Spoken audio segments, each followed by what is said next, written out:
Tu as l'impression de manger sain, mais tu ne perds pas de poids, voire pire, tu as tendance à prendre du poids malgré le fait que tu t'alimentes d'une bonne façon.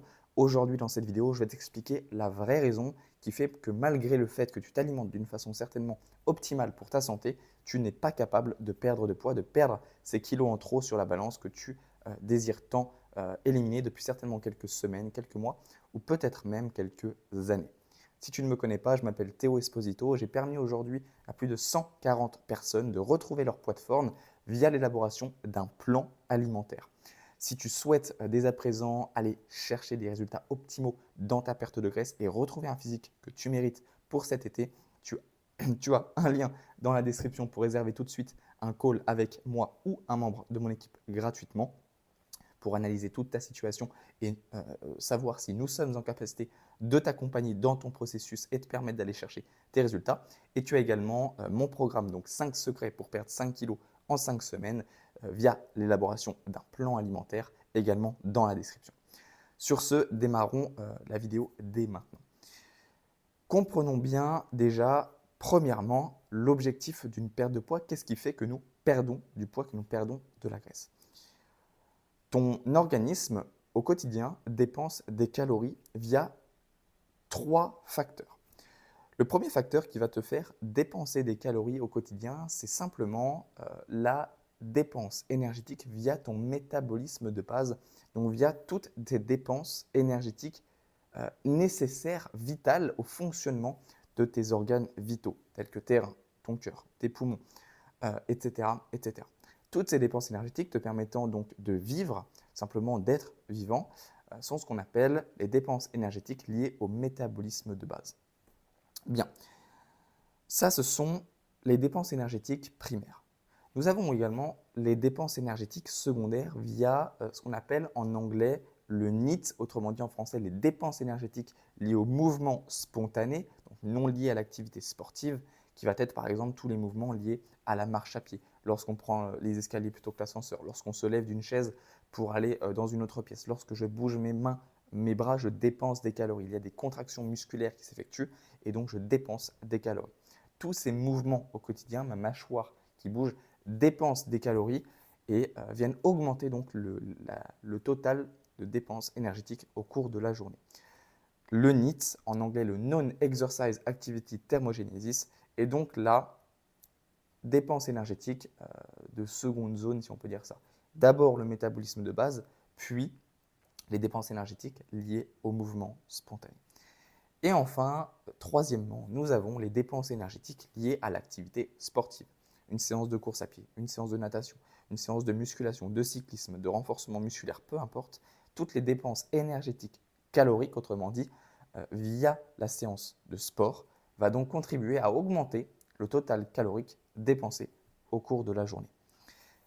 Bien, maintenant que nous avons le total calorique que nous dépensons au cours de la journée, l'objectif va être très simple, simplement de consommer moins de calories que ce que nous dépensons simplement via les 3 facteurs qui nous font dépenser des calories au quotidien. C'est ce qu'on appelle un déficit calorique. Donc, pour perdre du poids, nous devons d'être en déficit calorique sur une certaine période. En général, jusqu'à aller chercher le poids cible, le poids objectif. Et une fois qu'on a compris en fait simplement que c'est le fait d'être en déficit calorique qui nous fait perdre du poids, rien qu'avec cette réponse, nous avons la réponse au titre de la vidéo. Pourquoi, malgré le fait que je m'alimente d'une certaine façon euh, qui, je pense, être optimale pour ma santé, ne me permet pas de perdre du poids? Tout simplement car nous ne sommes pas en déficit calorique. Nous sommes soit en maintenance calorique, donc nous apportons autant de calories que ce que notre corps dépense, et donc nous sommes en maintenance calorique, nous maintenons notre poids, ou bien même nous sommes en excédent calorique, nous apportons plus de calories que ce que notre corps dépense. Nous sommes en excédent calorique, nous sommes donc amenés à prendre du poids, à grossir. Et pourquoi est-ce que une alimentation saine nous permettrait-elle d'être à maintenance calorique, voire même pire, d'être en excédent calorique? Lorsque nous mangeons sainement, il y a des aliments qui reviennent très souvent et qui sont très caloriques. Je pense par exemple aux graisses, aux bonnes graisses, aux oméga 3, aux acides gras polyinsaturés, aux acides gras monoinsaturés, aux acides gras saturés qui, consommés en excès, forcément augmentent notre total calorique. Je pense par exemple en termes d'aliments spécifiques à l'huile d'olive, à l'huile de colza, à l'huile de lin. Je pense par exemple aux oléagineux, tout ce qui va être amandes, tout ce qui va être noix, noix de Grenoble, noix du Brésil, tout ce qui va être cacahuètes, tout ce qui va être noix de cajou. Je pense aussi par exemple à l'avocat qui est une très bonne source d'oméga 9, d'acides gras monoinsaturés, même de vitamine E d'antioxydants, mais qui, sur le papier, est très riche en lipides et donc augmente très facilement notre apport calorique sur la journée.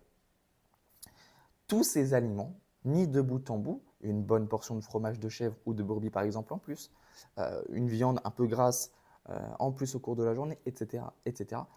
En additionnant tous ces aliments, tous ces apports caloriques, ça nous vient à bloquer en fait le déficit calorique. Malgré le fait que ces aliments soient OK sur le papier, très bons pour la santé, via une richesse micronutritionnelle, vitamines et minéraux, mais également une richesse macronutritionnelle, très souvent via une richesse en graisses, même si ce sont des bonnes graisses. Donc l'idée, ce n'est pas de supprimer les aliments bons pour la santé. Ce n'est pas de supprimer des aliments avec certains micronutriments spécifiques. Ce n'est pas de supprimer des aliments riches en graisses. L'idée, c'est simplement de comprendre, d'observer et de réellement mettre en place un apport calorique qui est réellement efficace pour notre perte de poids. Ça signifie un apport calorique qui nous permet d'être en déficit calorique, donc au cours de la journée. Si par exemple je dépense 2500 calories au cours de la journée, via mon métabolisme de base, via mon NEAT et en additionnant les dépenses énergétiques via l'activité sportive, ma séance de sport quotidienne, eh bien je dois consommer moins de ces 2500 calories. Donc 2000 calories par jour, 1800, 1600, 2100, peu importe, je me dois de consommer moins de calories que ma dépense calorique quotidienne.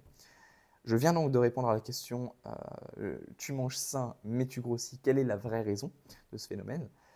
On arrive donc à la fin de cette vidéo. Dans les prochaines vidéos, je vais certainement détailler plus en profondeur ce phénomène pour comprendre un peu plus loin le processus de la perte de poids via des vidéos courtes. Si le sujet de la perte de poids t'intéresse, tu as sur ma chaîne YouTube une formation complète avec plus de 5 heures de contenu totalement gratuite qui t'explique en détail comment perdre du poids en allant beaucoup plus dans les détails que ce type de vidéo, mais qui néanmoins je pense est quand même nécessaire pour faire des petites vidéos courtes et permettre au plus grand nombre d'apprendre, de comprendre le processus de perte de poids. Si tu souhaites aller plus loin, tu as tous les liens en description. Mon programme express, 5 secrets pour perdre 5 kilos en 5 semaines. Tu as également le lien pour réserver un appel, un audit offert de 30-45 minutes avec un membre de mon équipe ou bien moi si je suis disponible. Donc voilà, visite un petit peu tout ça, prends le temps et puis moi je te dis à la prochaine dans une nouvelle vidéo. Ciao, ciao.